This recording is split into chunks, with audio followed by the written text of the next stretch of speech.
Good morning, gentlemen. It's wonderful to see your faces materialize on the screen, as always.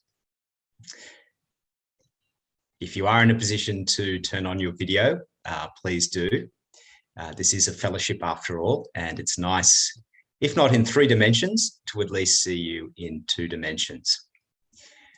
Well, my name is Peter Caldor, if we haven't met before, and you have come to the National Men's Fellowship. So welcome. We have, of course, men coming from all around Australia, cities and regions, even a few visitors from overseas. Our special guest this morning is John Anderson. I will leave the introduction to my friend Oliver Greaves to do in just a moment. So my role at this point is just to let you know how this hour will proceed. So in a moment, Oliver will explain the purpose of this men's fellowship and introduce John. And then he'll pass over to me and I will conduct the interview with John. And then it will be your opportunity to ask questions. And the way that we do that is using the raised hand function. So just find that on your device. And then when it comes to question time, we'll ask to unmute you, which you can do, and then ask your question. We will leave plenty of time for Q&A. That's the goal. And then at the end, Al Stewart will say a very short prayer and we'll be done by 8:30. So that's the destination. And a special welcome, of course, if you are coming for the first time. It's lovely that you can join us. I'm going to pass over to Oliver and he will introduce the purpose of the fellowship. Well, good morning, folks. Really good to see you. I'm talking to you from the Southern Highlands, which is why Peter's wearing my blue jacket today. And we're down here with a bunch of fellows, golfing with them. I tried to get them all to join this meeting, but I think they all drank too much red wine last night. So I think one of them is coming along. So welcome to them. Along with them, I'd certainly like to welcome everybody who's at this meeting. Peter referred to the fact that we have many cities represented here and countries. And I'd like to say welcome to them, but I'd particularly like to welcome anybody who's watching this for the first time. Often when you attend a meeting, especially a Zoom meeting for the first time, you just wonder what the heck is going on, who these people are, and whether this is something you can really relate to. And so be not afraid. This is a very warm group of people.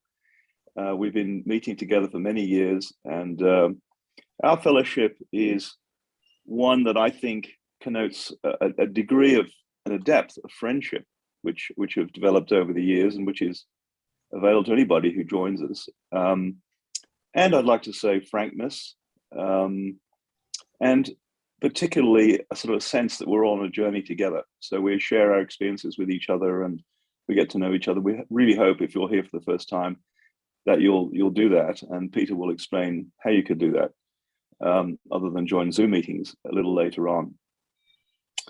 Now, what are we doing? What is the purpose of these meetings? Well, there are many purposes. I've already mentioned the friendship, but there's a sort of a theme that runs through our fellowship, and that is that we're exploring our faith in God as we go through life. And we're trying to see, is this faith based on something that is real or imaginary? Is it real? And if it's real, how does it influence the way we live, the way we work, the way we relate to our families, our failures, our successes, our disappointments, etc., etc.? Is there something there, and how is it there? So that's what we're about, and we hope that you'll enjoy this meeting. And now I'd like to introduce John. John is almost like I say a regular at our meetings. He doesn't not here every week, but he comes along from time to time, and we always enjoy what he has to say. John brings, as you know, comes from a farming background. He was in politics. He led the National Party. It was a country party then, I think, and became Deputy Prime Minister. And since then has continued on the political stage to some degree, as a leader, a podcaster, an interviewer, and he's really, I think, introduced a sort of a dignity to the role of a former prime minister, deputy prime minister that we've seen, say, sadly missing in some cases recently. So, John, welcome again, welcome everybody, and I'll pass this now back to Peter. Thank you. Well, thank you, Oliver, and yes, welcome, John. Good morning. Peter, thank you for having me. Hello to everyone, and Oliver, thank you very much for your kind remarks. Now, John, you are on the farm at the moment, is that right? I am indeed. Yes, we've interrupted harvest. It's started to drizzle. So you do describe yourself these days as a farmer. Is that a form of self-deprecation or perhaps even a badge of honour? Bit of both, Peter. I recently met a very big, gosh, he was a big man, powerfully built man with Asiatic features. Turned out that and when we shook hands, he said, you have a craftsman's hands. And I looked at him and I said, what does that mean? He said, don't worry, I'm a hand surgeon. I'm just interested in people's hands. I live in Singapore and you have a craftsman's hands. I said, how many other types of hands are there? And he rattled them all off. And then he said, I asked him about his background, and he said, well, my father's French and my mother was Chinese. And I thought, well, both of them regard farmers as peasants, so I've got no standing with this fella. Look, it's a source of great interest and pride. Sixth generation. I love wandering the hills and the flats where those who went before me did. I love the things you do as a farmer, you know, the skills you have to accumulate, everything from knowing how to manage stock, to grow crops, to understanding your soils, to understanding the books vaguely, if you ever can on a farm, to building and welding and fabricating and repairing and exercising stewardship over a patch of nature. So I do love those things. I think they're important. And so I suppose in a way it's a source of genuine pride. I don't run the place anymore. My son and daughter-in-law do. So I've been pushed further down the farming ladder now. I'm really a farm labourer. You know, I'm the pickup guy who does this, does that, services the pumps, keeps everything rolling. Wonderful. Now, of course, you have had a distinguished political career, not just working on your patch, as you say. But it was quite notable that you retired relatively young and, in a sense, left at the top when you were head of the Nationals and also Deputy Prime Minister. Could you share with us what motivated you to stop? One of the major factors, quite frankly, was that I didn't feel you should stay around forever. I'd not become addicted to it. I think the truth is a lot of politicians become very addicted to it. I never did. And I felt that I shouldn't stay forever. In reality, as I look back, I worry a bit about people leaving too quickly because it's a drain on experience. And we know more now, science keeps advancing, that people in their 60s particularly are mentally the most able and experienced and best at problem solving, all sorts of those things. But that was one reason. And the other was that one of those men's issues, which Howard actually asked me, John Howard, when I left, he said, look, you should explain. He said, in his own inimitable way, the mob actually doesn't want you to go. They quite like you. You need to give a good reason. They don't think you're going. I had suffered for some years from a totally benign, and it was benign. I sometimes see that I had these terrible problems that I didn't. Enlarged prostatitis problem, which wasn't painful at all, but which was depriving me of sleep really badly. And I was getting exhausted, and my medical friend told me that I really needed to give it away and it would return to normal, which is exactly what happened. So I now, at the age of 64, enjoy almost perfect health, which is an incredible blessing. I'm not on any medication or anything.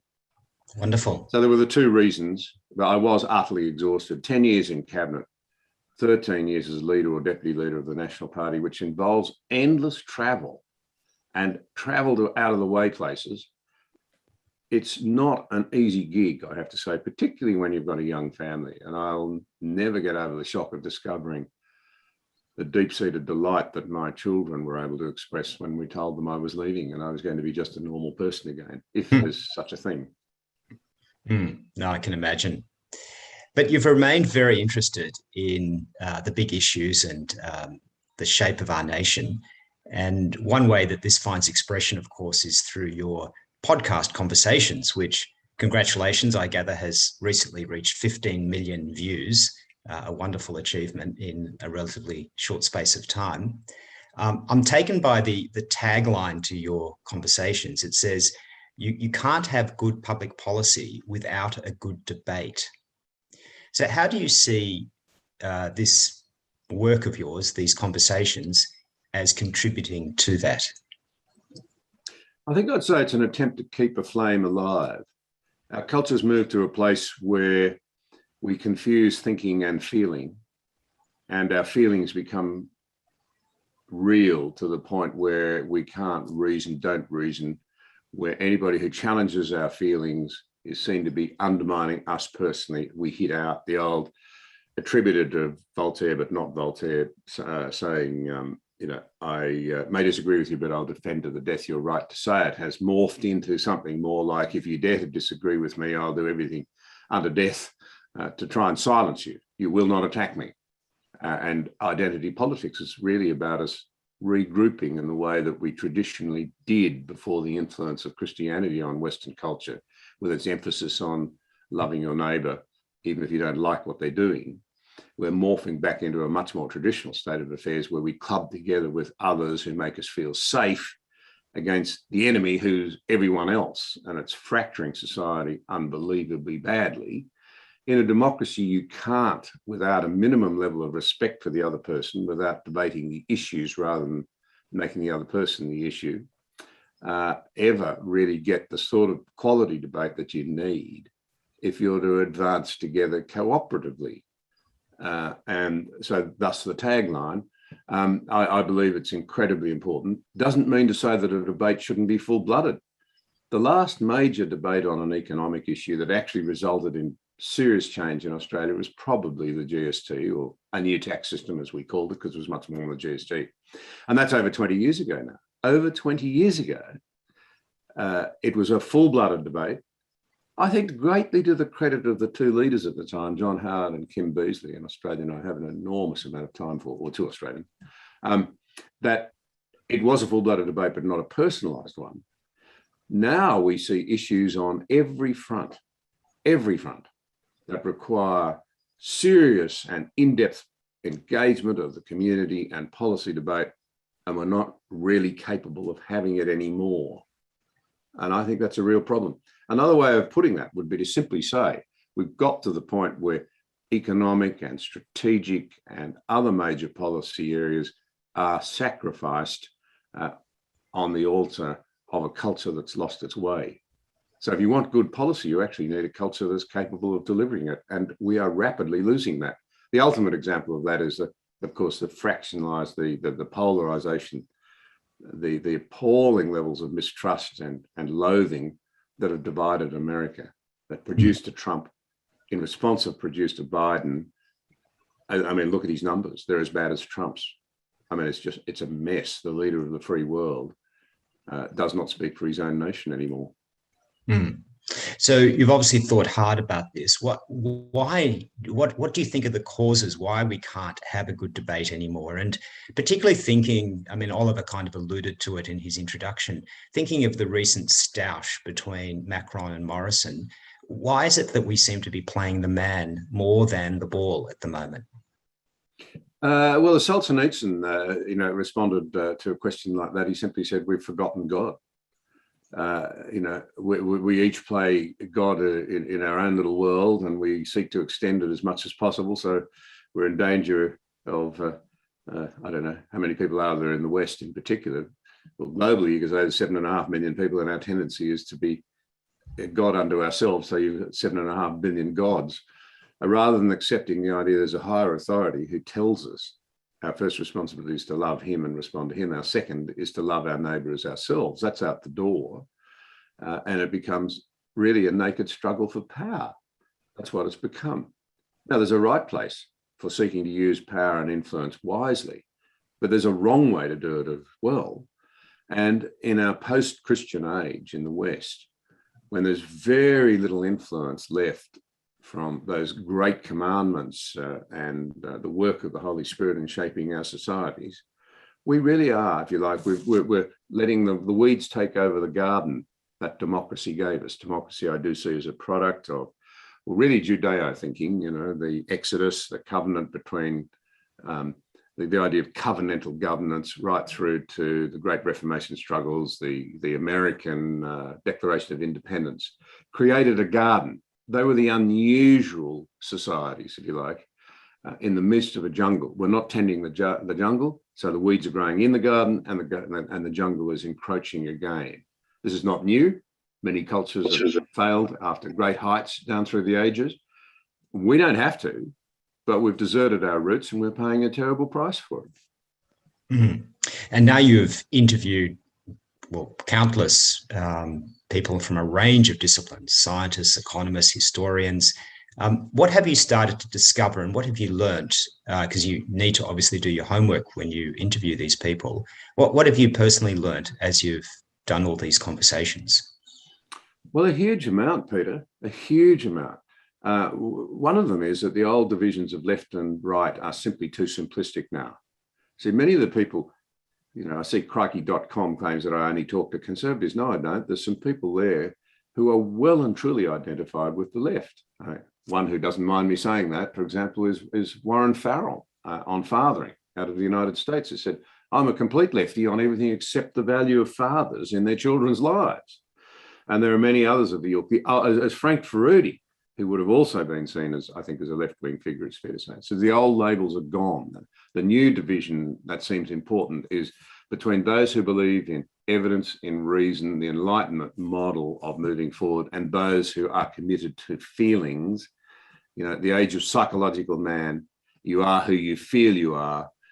So I feel I am X, Y, or Z, or a combination thereof in the name of intersectionality. Therefore, don't challenge me.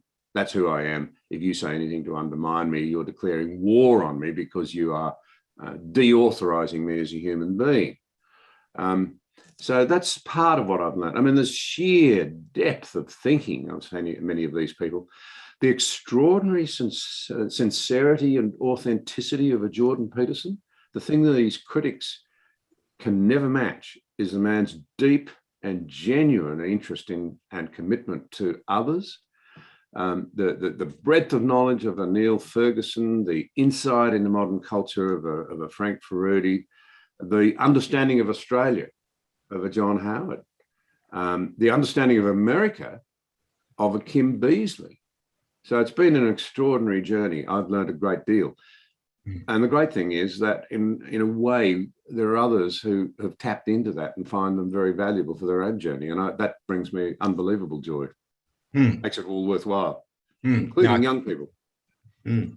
Yeah, and one of your recent podcasts struck me. It was with one of the gentlemen you just mentioned, with Neil Ferguson, the recent author of Doom. I think it's the subtitle, The Politics of Catastrophe, I think was the subtitle. Particularly that aspect. What do you think is the reason that we are drawn to the catastrophic? Do we almost have a tendency towards that, do you think? As it happens, Peter, yes, I do. I think it's tied up with who we actually are. I think it's related to the fall. We actually know deep down. Peterson taps into this. I've seen, vast numbers of young men in an auditorium respond to him saying, you are not the person you ought to be. You know deep down that you've got whole areas of your life, and the more you look at them, the more you'll need to clean them up. We know we're not who we're meant to be. And I think one of the great failings of the Enlightenment is that it failed to deal with guilt. As a Christian, I need to hear that I'm not the person I should be. I need to come to grips with the fact, if you like, in the old-fashioned language, that I am a sinner, and that the nobility in me, you did hear me correctly, there is a touch of it, comes not from me, but from my maker. The sinfulness in me comes from both Adam and my own failings. And, the Enlightenment, with its idea that with the right education, the right environment, et cetera, people would behave rationally and we could create nirvana on earth. That was this great failing. It didn't deal with this problem. So I think a sense of catastrophism and everything's coming to an end and so forth is innate in us. It's the somehow or other, it's a form of the essential nature that God has given us is coming through. And if you listen to one of the other conversations with Steve Koonin, who was a physicist and Obama's right-hand man on climate change, he will tell you that the science on climate change, in his view, is settled. What is not is the modelling. And all the UN writings tell you, he says, I haven't read them all, I've read bits of them, that the modelling is all extremely low confidence.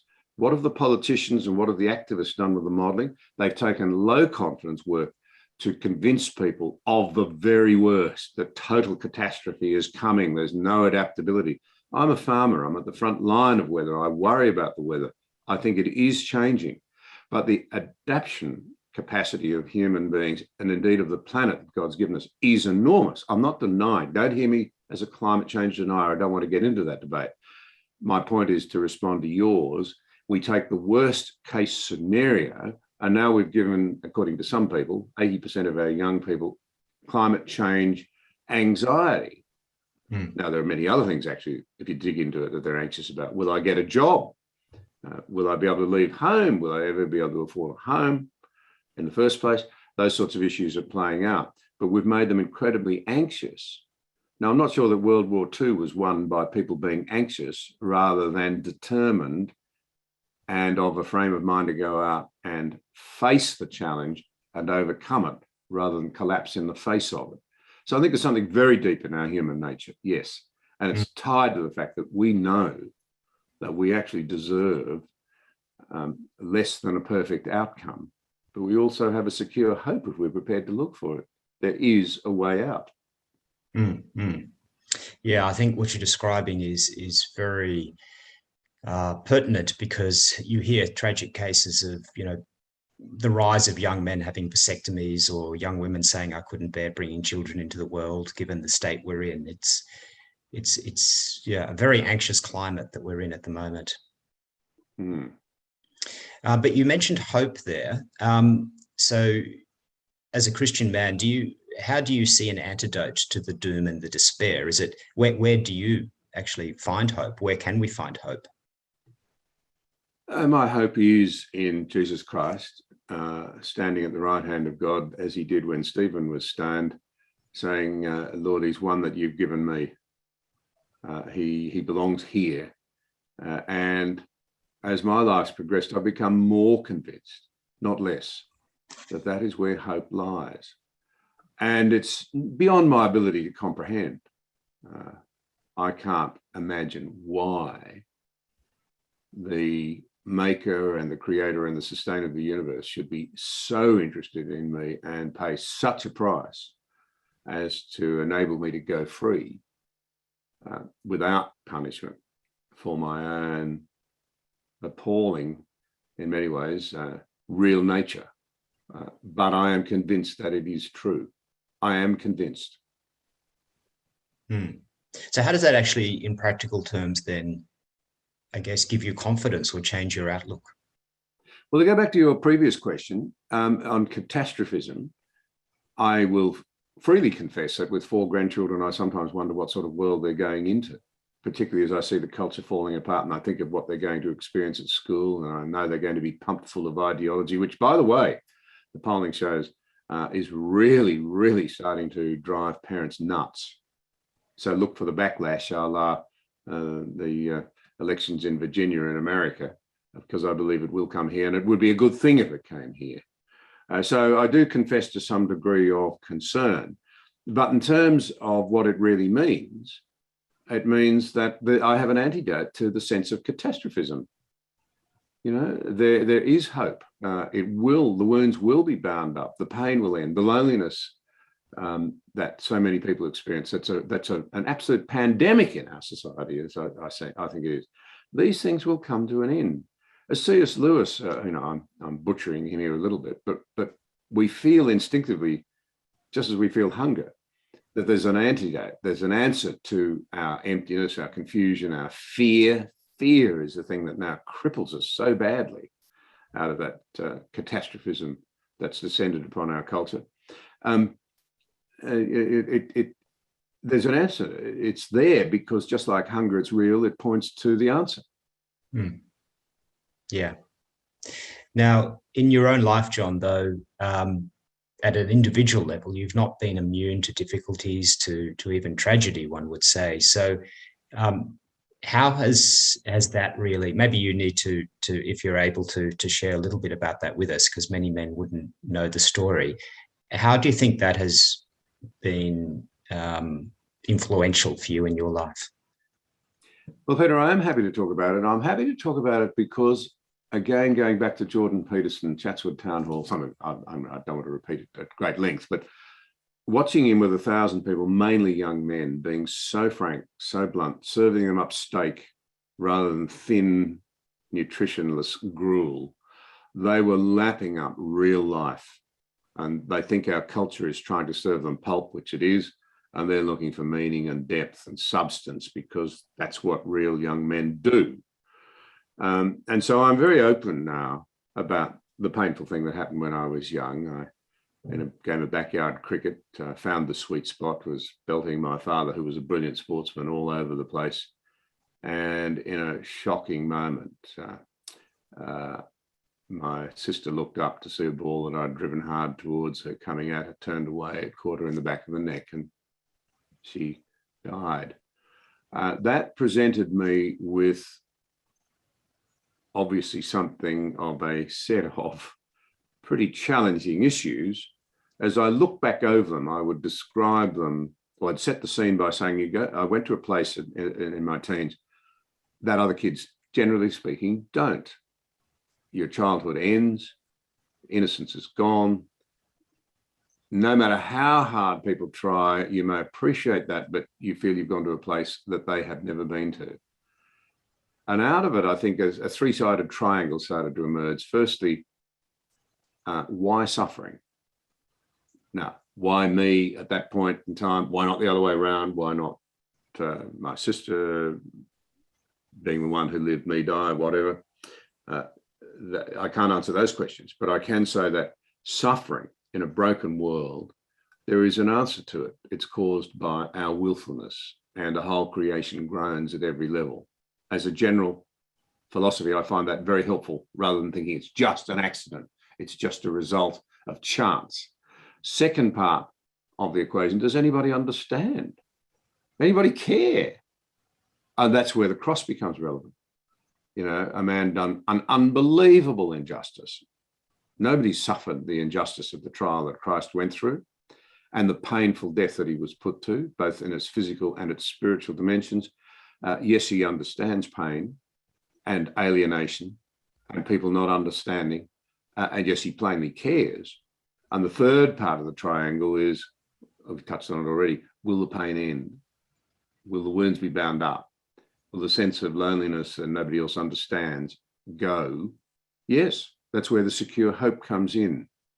And so those things have been very shaping, and I share them, you know, not easily, but because I know that it's important. And in fact, it's led a couple of times to me being able to make, I believe, let me rephrase that, being a vehicle for being able to really help others who have been through extraordinary situations. Yes, you did recount once the story of helping a young boy caught up in a similar tragedy, I think on another neighbouring farm, was it? No, other end of the state. And because of the podcasts, this young man, he's a very fine young man. I almost view him as another son now. His uncle contacted me and said, look, I understand that at some stage you had something like this in your life. You were the inadvertent cause of somebody else's death. My nephew's in a really bad way. He's a fine lad and can't cope with what he's done. He was driving a Toyota Ute up in the back paddocks of their place with a whole lot of young blokes on the back. He rolled it, and his best friend, a next door neighbour, was badly hurt and bled out and died. Would you talk to his father, his mother and father, who were obviously very worried about him? I said, of course I would. So I spoke to his father. And I said to him, look, I wouldn't normally be dictatorial, but I'm going to say to you, you get in the car. I know it's a very long drive, but you need to come here because I've been where your son's been. And unless I show him what happened and where it actually happened, he will not believe that somebody else actually understands. So he and his mother did. They brought this fellow up. He's very athletic, very tall fellow, but his shoulders were slumped and he couldn't. He raised his eyes enough to look me in the face, which was, I thought, commendable. I did. I've never done it for anybody else, but I showed him exactly what happened, when and how on a terrible day many years ago in the 1970s. It's extraordinary. The young man is strong in his faith. He's doing incredibly well at school. He's got ambitions post-school. I mean, you know, we need to be really open and honest with other people because you just don't know how much it can help, Peter, what a difference it can make. And Peterson's taught me a lot of that. I know I keep going back to him, but it's his absolute commitment to other people that is such a model and such a challenge. And he gets up off his sick bed when it'll be easier for him because you know he's not being well, just to say, I'm going back to a private life. I don't want to be on the stage anymore. But he cares. Do we care? Are we prepared to make ourselves vulnerable? Are we prepared to be out there?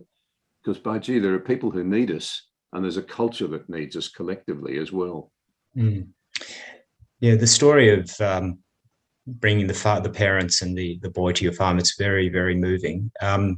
So clearly, part of this message must be, well, tragedy happens, but how do we respond is really perhaps the question which is going to shape our future. So what did you say to the boy in terms of how does he move forward? How does he respond to adversity? Well, he was already a believer from a believing family.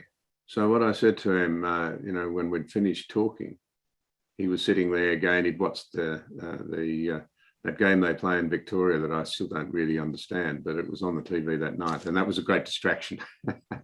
Anyway, at the end of it, I sort of sensed that he'd slipped back into a bad place. So I sat down in front of him on a stool as he sat in an easy chair, and I said, held his shoulders, said, listen, you can't believe in yourself anymore, can you? And he just shook his head slowly. And I said, I want you to consider that your parents believed in you.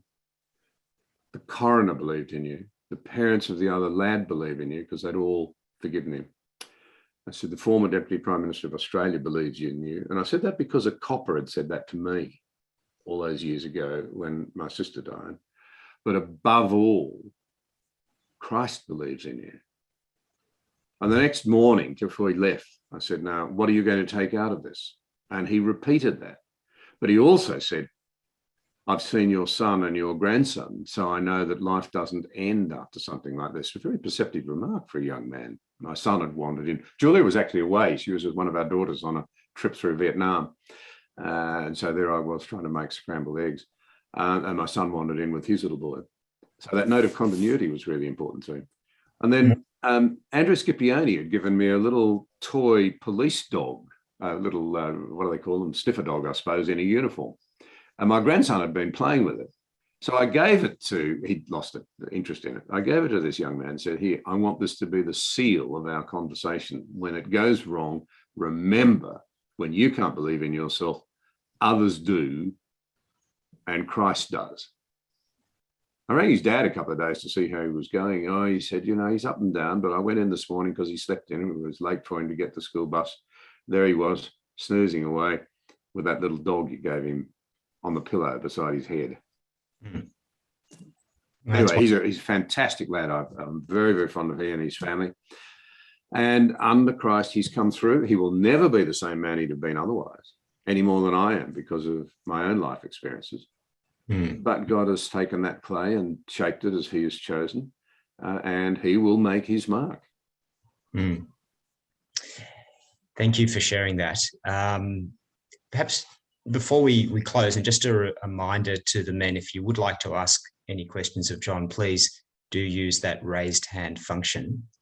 But maybe if we turn the conversation back to where we were with setting good policy, debate, etc., with your conversations, there is a lot of talk of the need to be a visionary leader. I sometimes hear that. So what would you say is your hope for the future of our nation? What, if you could look forward and think how, you would like to see our nation shaped, what would you say? Firstly, I say beware, if you like, false prophets. People thrash about looking for leaders who will pull them out of this mess. And in our current state, you see, we'd never follow anyone. We have got to look to ourselves firstly and respect one another enough to say that the person we collectively, or the people we collectively choose to lead us, ought to be respected and allowed to get on with the job. The second thing that I would say is that I suspect until our minds are crystallized by real danger, we won't pull together. We ought to be doing it now.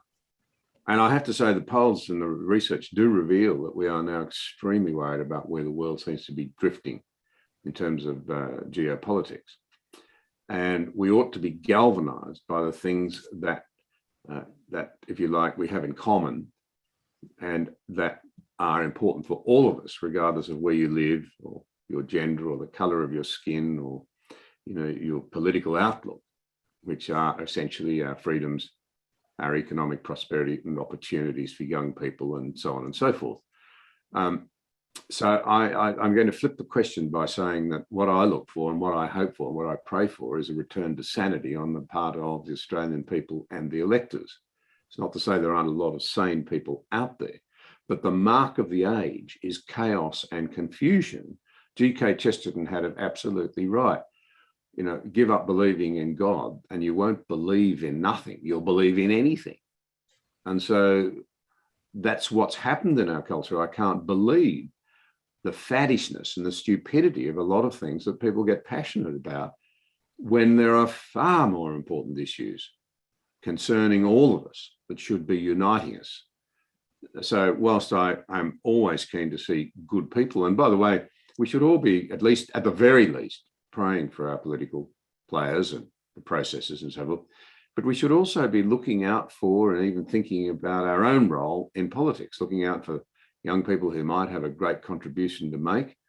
One of the benefits of the podcast has been a series of younger people who have got really engaged. I've had some unbelievable conversations and actually had the great joy of leading one very fine young man, I think, to personal faith. And it all started with him listening to the podcast on his father's advice. So you never know. But I think that's what I would say. If our democracy is to work, it's not some visionary leader that we need, although we want good, strong, ethical leaders with vision. That's not the primary need. The primary need is that we wake up to ourselves, start to promote good policy, good politics, and good politicians, and get behind them so that they can lead even when we don't get 100% of what we think we should get. Thank you, John. A good challenge for all of us there to finish up on that point. Now, I'd invite men, if they would like to ask questions, to use the raised hand function. And we have a question from David. Thanks, John. I read recently Senator Candace Owens referring to the Australian government as similar to Stalin, Hitler and Castro because of our strong actions on getting people inoculated.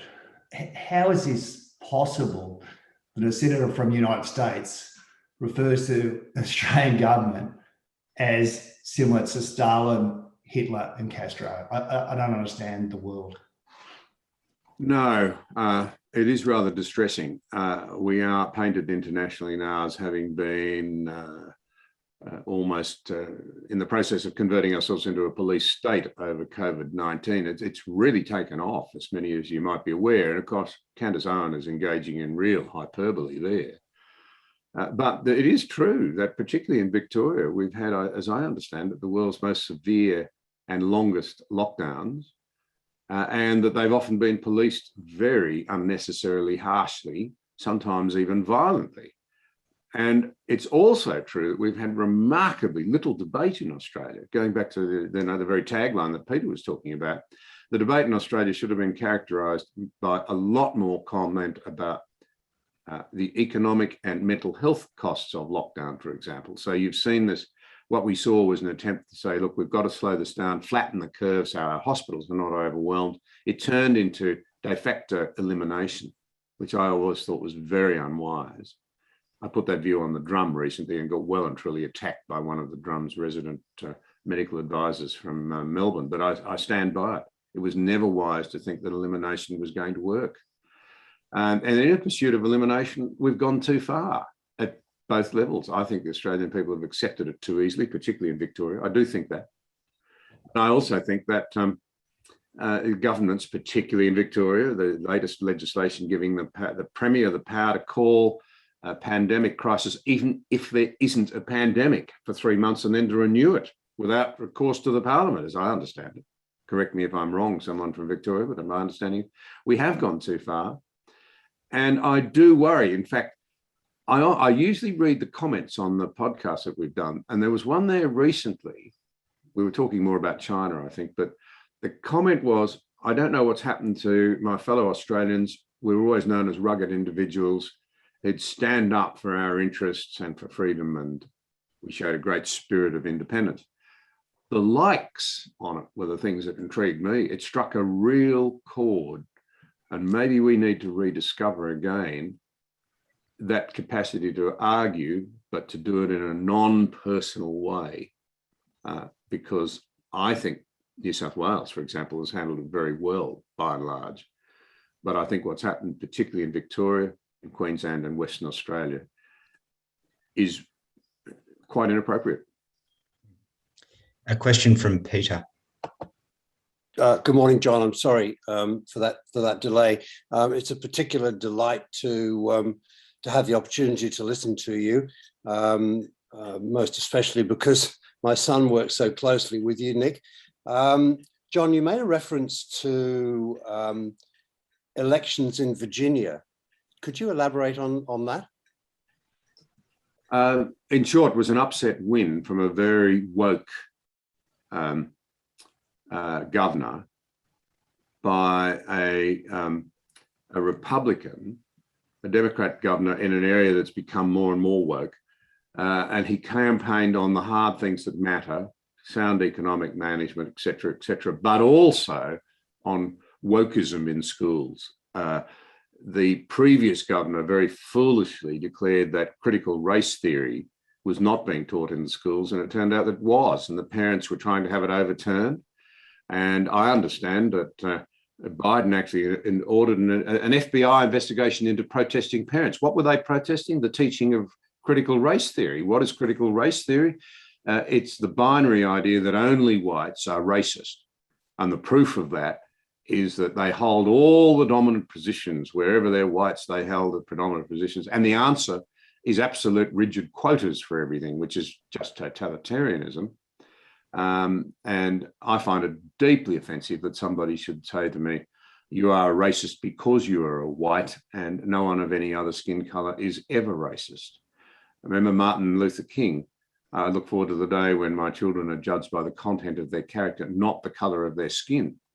This is being turned on its head in America, and everybody's saying, let's judge you now on the color of your skin.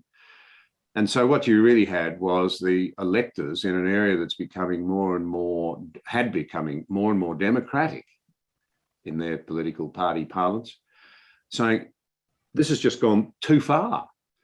And somebody sensible showing some profoundly grounded leadership and running a polite campaign, as I understand it, created a complete and unforeseen upset and won. A question from John. Good morning, John. Your comments about the climate change, I was struck by a report in the UK Daily Telegraph, which commented about the number of senior business people and politicians flying into Glasgow by private jet. Low light levels because it's winter and low wind levels meant that they were having to burn coal because all the alternative energy sources that they were demanding that everybody adopt weren't available to work.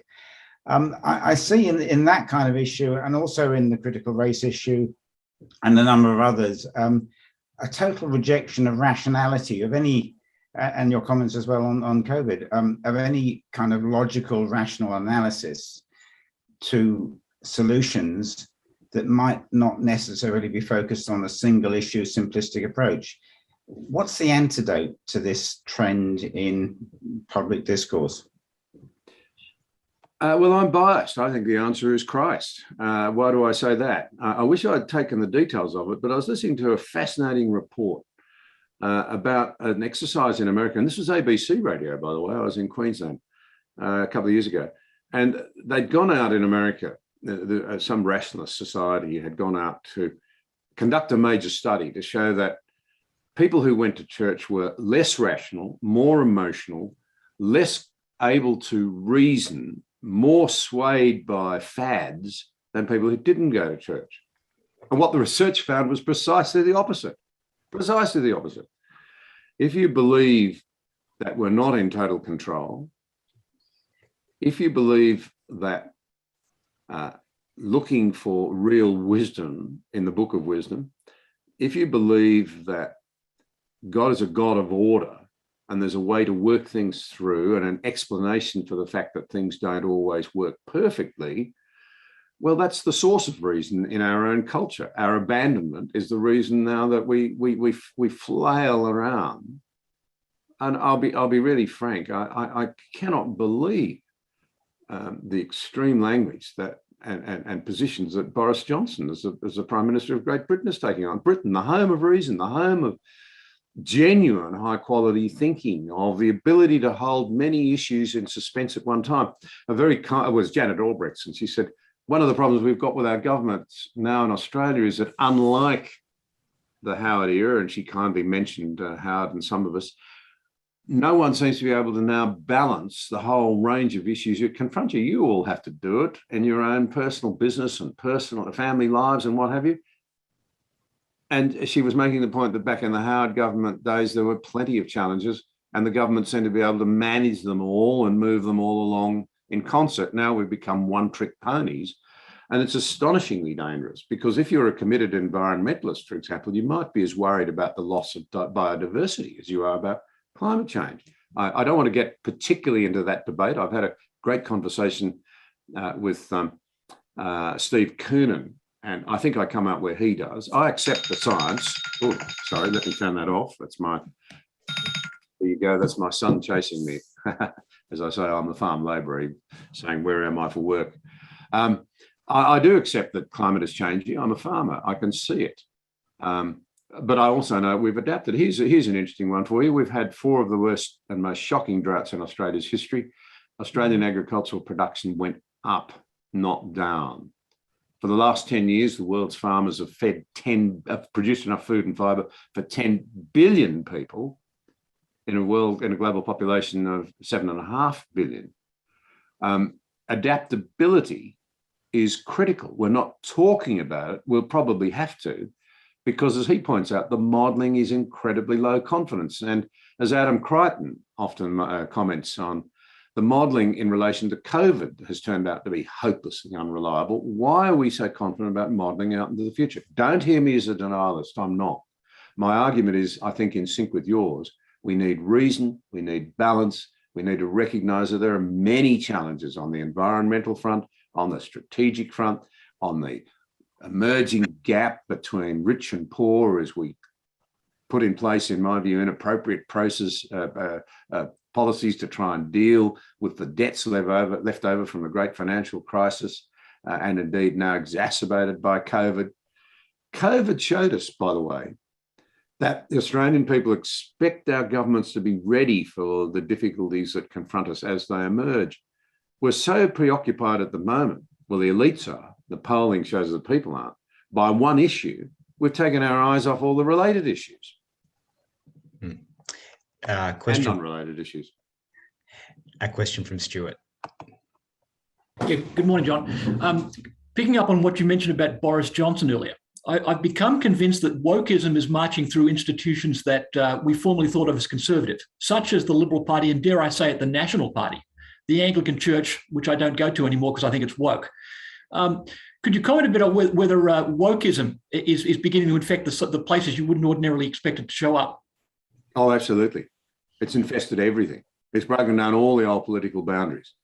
So the once noble aspects of the Australian Labor Party, and it was, I mean, they were genuinely committed to justice and a fair go. And I might have disagreed with how they wanted to get there, but I still couldn't object to what they were trying to do. As Peter Baldwin said in one of the conversations I did with him, he was a former Hawke cabinet minister.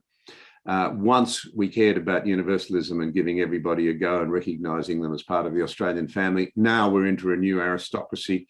The more you can paint yourself as a victim, whether you're a real victim or not, and the more you can maintain and increase that status, the greater your aristocratic standing. And the left is. You take mainstream liberalism, get government out of people's lives. Well, they seem to be calling for more and more and more intervention. And then you come to conservatives, they seem unwilling to stand up for anything. And indeed, you'd have to ask whether there's much left to conserve.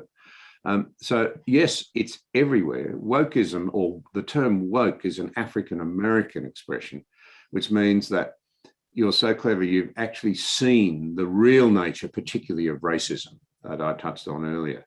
When you've been awakened to the reality that it's whites who are racist and only whites, and that no one else is racist, you're well on the way to being a woke person. That's where it comes from. Well, it's rubbish, of course.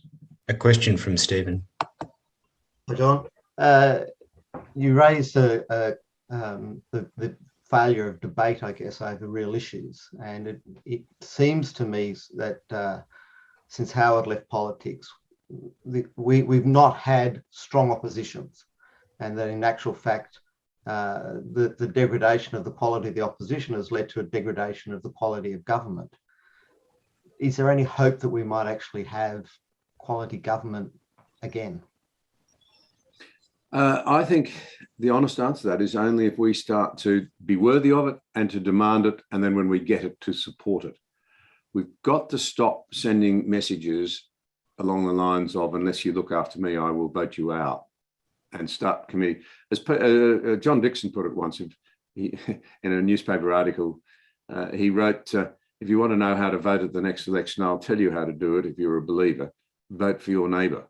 What was he saying? Vote for the broader interest. Stop pursuing your own sectional desires and expressing them politically. We've got to seek out, look for, support, encourage and support, get behind leaders who will lead in the national interest for our fellow Australians. I don't think I can put it much more succinctly than that. It's a critical need. Until we're prepared to do that. And look, there are many good people in politics. There are. We must never lose sight of that. And I don't want to name them now, but all of you, if you stop and think about it, will think about it. There are men and women there that you really can genuinely respect with a range of views, as a matter of fact, just as there are many you might be worried about. Well, thank you very much, John. Thank you, men, for those questions. I guess on that final note, you're really putting it back to all of us. The challenge is for all of us to deserve the government that we get. So it's not something we can pass off as not our responsibility. We need to all take responsibility. So thank you so much, John, for challenging us in a number of different ways. And again, for sharing that very personal story. In just a moment, we'll let you get back to the farm. Hopefully your son has got a few jobs lined up for you, maybe even some scrambled eggs. I'm going to. It's a great privilege. Great. There were a few questions about a recording, and John did kindly allow us to record this. So yes, once we do a little touch up, we will make that available on the Men's Fellowship site, so you can access it there. Just to let you know what's coming up next, before Al Stewart closes with a short prayer. Next week, for those who are interested, there's the opportunity to join in our small groups. You don't have to be in one of the major cities. We can join by Zoom, and where possible, some groups are now, of course, meeting in person. So do consider that, and on the feedback email that'll come out shortly, you can indicate your desire to find out more about those small groups. And they're a wonderful way to really think about what the speakers have shared, and John has raised lots of things for us to think through. In 2 weeks' time, there are local sessions in different cities, And certainly the Sydney one will be available by Zoom as well. So if you're interested in hearing the speaker in 2 weeks, stay tuned for more information. So that's the plan over the next couple of weeks. And I'll pass now to Al to say a short prayer. Thanks, Peter. Thank you, John. I'll lead us in prayer. Dear God, we thank you for how you've been at work in John's life. And we thank you for the great wisdom that you've given him. Much of that coming from hard times and heartache. Thank you for how you've actually brought good from the heartache as well. We thank you for the influence that you've given him. We thank you for the growth in people listening to the conversations, and ask, please, you might continue to grow that influence. And we do, please, pray for us as men that we'd be men who learn to trust the Lord Jesus and so can look to the future with confidence and generosity rather than anxiety. And we ask this in his name. Amen. Amen. Thank you, gentlemen, for joining. Have a great day and a good weekend ahead. See you next time.